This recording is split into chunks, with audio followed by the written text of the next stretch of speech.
We continue our tour around the fascinating Israeli town of Arad in this edition of Roots and Reflections. Despite its desert climate, situated at the confluence of the Negev and Judean deserts, Arad's altitude 600 meters above sea level and 1,200 meters above the Dead Sea give it relatively comfortable temperatures even in summer. It's a city of contrasts. The Canaanite and biblical sites date back 5,000 years, but the modern Jewish town was only founded in 1962 in a region inhabited by Bedouin tribesmen.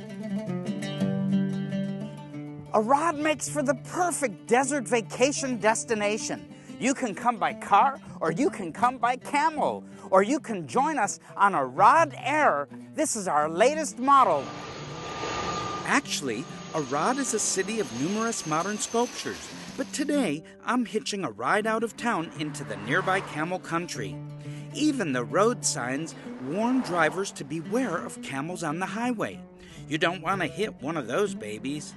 Sometimes desperate means have to be used to get a ride. We're going to Kfar Nokdim, halfway between Arad and the Dead Sea. Kfar Nokdim is a desert holiday village with fine accommodations and delicious food, where visitors experience Bedouin culture. Muhammad, a Bedouin himself, shows us around. He knows a lot about camels, the Bedouin's best friend. You know, we desert Bedouin have our own transport methods, camels, horses, and donkeys. But the best suited to the desert and the closest to the Bedouin heart is the camel. The camel is a strong animal, and for good reason the Bedouin chose it. The camel can carry a heavy load. A folded tent weighs 300 kilos, and we can place that heavy tent on a camel and transfer it from place to place according to the various seasonal water sources and the pasture for the sheep. The camel is also capable of traveling distances without tiring and can go for a whole week without water. That's why the camel is so well suited, and it's called the ship of the desert. It's a friendly creature. Even a small child can lead him, make him sit and stand. We Bedouin love our camels. יש לך הרבה גמלים פה. כמה יש ויש לך שמות לכולם? The truth is that we have 30 camels here at Kfar Nokdim, and we use these for the tourists for riding. We have large tour groups that come, and we can take 60 people for rides at a single time on these desert treks. The herd numbers 30, with 2 riders on each animal. Camels are herd creatures, so we link them together into trains tied together. One guide can therefore lead the entire group in tow. Regarding their names, camel names usually reflect their color, and often entire herds are named after the group's dominant color, so they're given a common name like light brown or dark brown, and we don't usually give the camel a personal name. Here at Kfar Nokdim village, where we form these long camel trains for touring purposes, we number the animals for reference and place these in their order in the train according to the creature's suitability for being led. Yes, here the animal is approaching. He heard there are guests, and so he's coming closer. By giving to the work of Roots and Reflections, you bless Israel. Your gift enables us to bring you this program and also supports our humanitarian work in Israel. As you support us, we're able to continue to educate the body of Christ worldwide on the significance of Israel. Consider giving a one-time donation or become a monthly partner with Vision for Israel. Please call the number on the screen now or go to our website at rootsforyou.tv and become a partner with us today. After hearing about the ships of the desert, I'm going out for a ride myself. However, I'm personalizing my relationship with the animal. I'm not calling him tan or brown, Bedouin style, but give my camel a real name. This is Harry the camel. Notice how he responds to my every call. Harry. One of the beautiful things about visiting Arad and the desert it's healthy, and you can enjoy everything environmental about the place. It's so eco-friendly, animal-friendly. Take my friend Harry, for example. He's enjoying every bit of it because I don't weigh too much. As you notice, this is a two-seater camel. One for me and one for you. The word camel comes from the Hebrew gamal, the root of which means beauty. A fascinating creature, but the camel is not a kosher animal.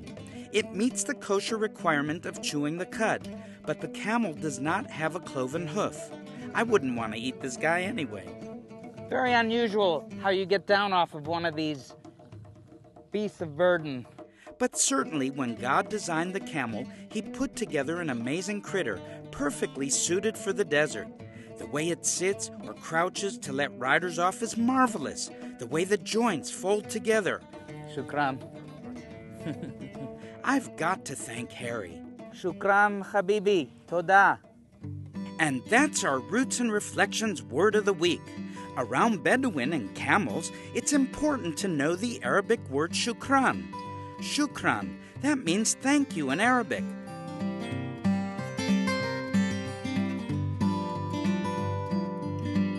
Shukran. And after that camel ride, it's time for a real Bedouin meal with Mohammed, here at Kfar Nokdim. This large shared plate is called mansaf. Shukran.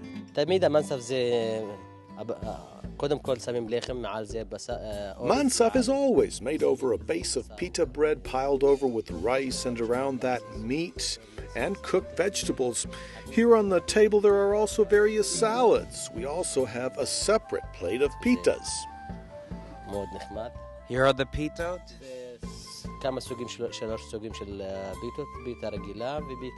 There are three types of pitas: regular pita, pita with za'atar spice, and pita with paprika, to give various exciting flavors to the pita bread. Enjoy your meal. Shukran. The best part of this meal is the spicy kebab. And you know what that means for you and I?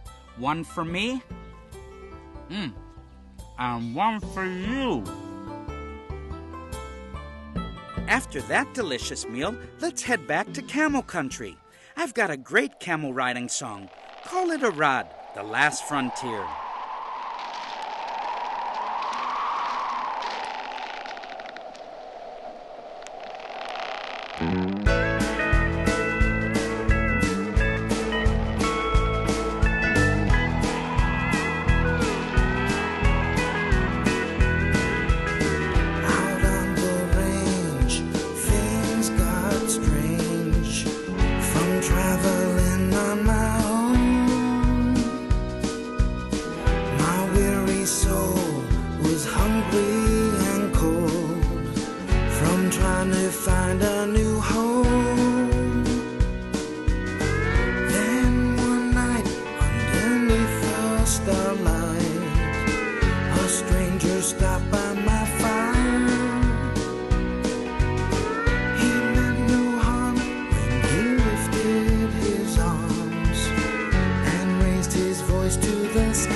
Still fresh in the sand. I drank a cup and saddled it up to try and follow this man. The desert sun made it hard to go on. My tongue was turning to clay. The nearest cloud was the sweat off my brow. So then I prayed what he prayed, and I said, thank you, Abba, for Yeshua, your son, and the Spirit who led me here. I will follow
Do you enjoy the music featured in the Roots and Reflections programmes? We are delighted to tell you that all of Barry and Batya's music is available on CD or DVD. From the pioneering work of Shema Yisrael, produced by Martin Smith of Delirious, to the much acclaimed album Go Through the Gates. The music is a unique fusion of Israeli and Western praise and worship. All our albums are available to buy, either by calling the number on the screen or by going online to roots4u.tv. Some of the tracks are also available to download as MP3s from the website. So act now and make sure you don't miss out on one of these fabulous albums. Back at the desert camp, I find Muhammad Abu Ajaj, one of the local Kfar Nokdim tour guides, sharing Bedouin stories with an Australian tour group. Muhammad is a great Bedouin tour guide, but he's much more. Muhammad has a master's degree in musicology from the Hebrew University in Jerusalem, and he knows a lot about Middle Eastern music. Muhammad, I saw you playing the oud, this special instrument. What can you tell me about this? Because it goes back for centuries, no? Exactly. The oud is the grandfather of the guitar. It was ancient from Persian in the 6th century. It's come to Arabia, but they developed that in the palaces. And it's good, it's suitable to the Arabic songs and simple to build.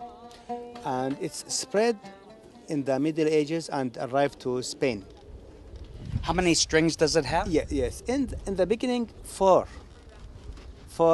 and the musician in the 8th century add the 5th. And today, we can add the 6th. So we have 6 double strings.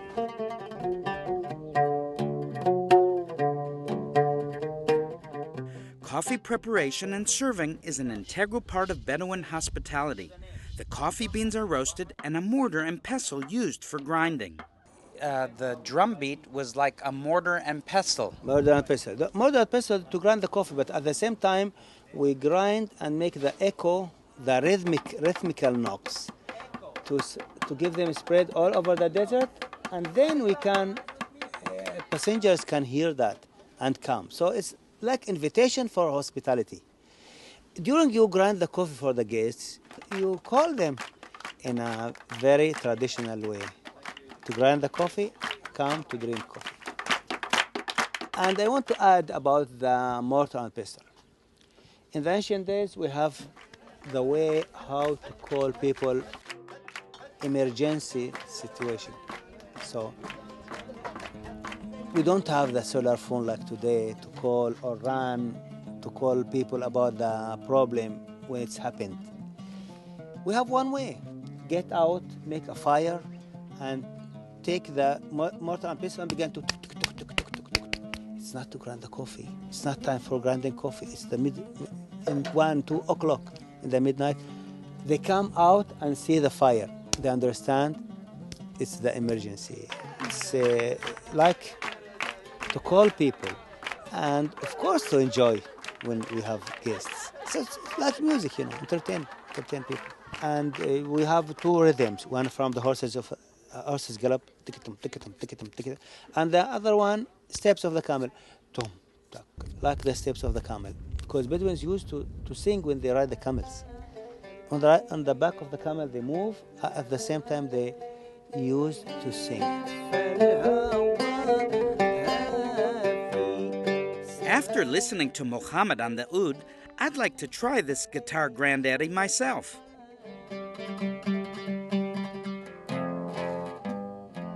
I can really get into the oud, especially with a teacher like Muhammad.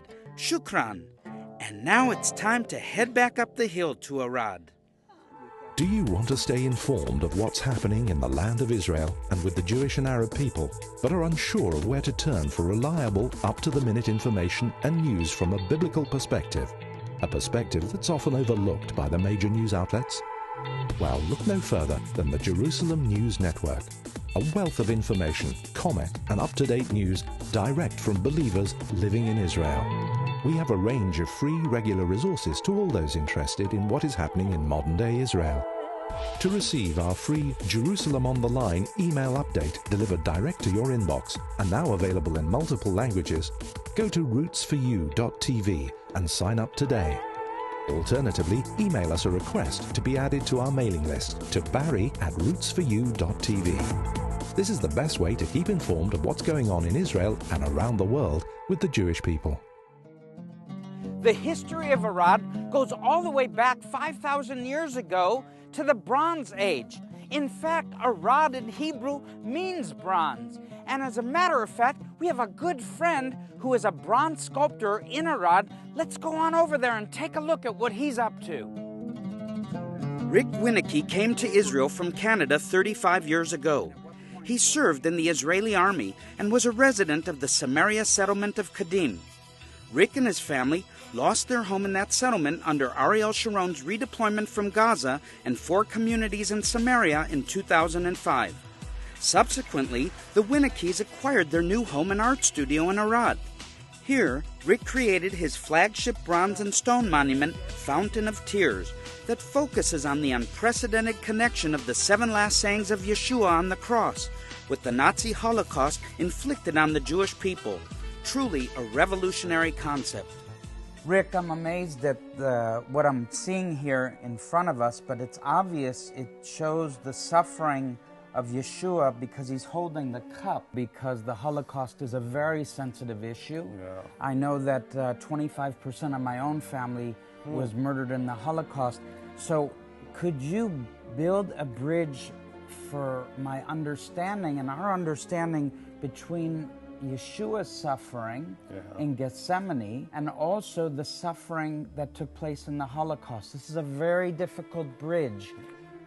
See, the only thing I can explain in a sense is my own journey with this.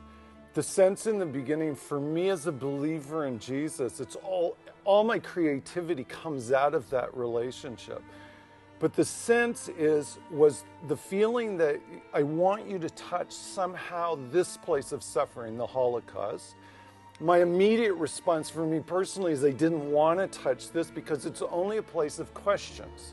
The Holocaust has to be real. Nobody has the arrogance to think that they could ever have an answer for this level of suffering. But then in trying to touch it and trying to examine it, feeling this resistance, my own resistance to this, because I felt totally inept. But then within that place of touching it, being introduced through a poem to the 7 last words of Jesus. Which were, Father, forgive them, they don't know what they do, which is expressed within the panels, where you have 7 panels, each one representing one of the 7 last words. So you're looking at each one of the panels in a sense trying to create a communication creatively, 3-dimensionally, that will somehow give a voice or an expression of that word, say. So you start with, Father, forgive them, they don't know what they do. Within the crucifixion, it's a declaration. But see, in touching the sensitivity of understanding that, okay, I'm an Israeli, I live within this world, in this space, I have to understand the huge, huge sensitivity, first of the Holocaust for one thing, but also putting the 2 parts together into a creative dialogue was like crazy. In my mind, I thought, everything that I've enjoyed relationally within this country, I stand to lose it all, because people know me as a believer in Jesus, but the idea of taking the crucifixion and putting it on the same table with the Holocaust in some kind of a dialogue, I thought, this is too extreme. They'll never be able to handle this, because most Israelis, most Jews will say it was the crucifixion that created the foundations for the Holocaust. So how dare you put them together somehow? So I understood the sensitivity, the controversy in it, but somehow inside, inside of me, inside of this relationship that I feel like I have with the Lord, there was a desire there to, is there a common language between these two places of suffering? So what you see in the panels is what you don't see. You don't see a cross. You see crucifixion, but the crucifixion, it's the figure representing Jesus is coming out of stone, coming out of the wall. The block lines go through his body. And in a way, what you do is you remove one of the most sensitive religious symbols out of it, which is the cross. And you present the person of Jesus from within his own suffering, and in a way, attached to Jerusalem. Because the whole texture of the stone, the block, it reflects back to a place of connection for an Israeli. Correct. To the city. The idea within the word is, Father, forgive them, they don't know what they do. So I looked at it, it's a proclamation from the side of the crucifixion, proclaiming it. The figure that represents the Holocaust, there's two elements going on. You have the figure that represents the survivor, but he's still carrying the memory from the camps. His head is shaved and the striped clothes that would attach him back to that point of memory. But he's leaning into a pillar of stones where there's 6 pillars of stones. That for representing? The 6 million that perished. Because the survivor's always attached to those that perished. There's always a sense of memory that he belongs to.